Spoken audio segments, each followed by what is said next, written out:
Pour la petite anecdote par rapport à ce mythe de la dangerosité des patients en psychiatrie, quand j'ai commencé il y a 20 ans à travailler en psychiatrie, j'étais toute jeune, j'étais jeune diplômée.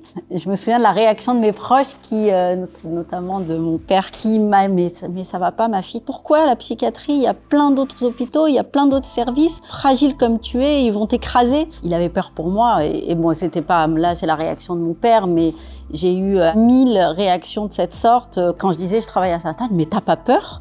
Et non, je n'ai jamais eu peur et je peux même dire que j'ai souvent eu peur dans le métro. Je me suis souvent sentie agressée dans la rue et jamais en 20 ans de psychiatrie. Mais à partir du moment où les patients arrivent aux soins, c'est qu'ils ont pris conscience qu'ils avaient une maladie psychiatrique et qu'ils devaient être traités.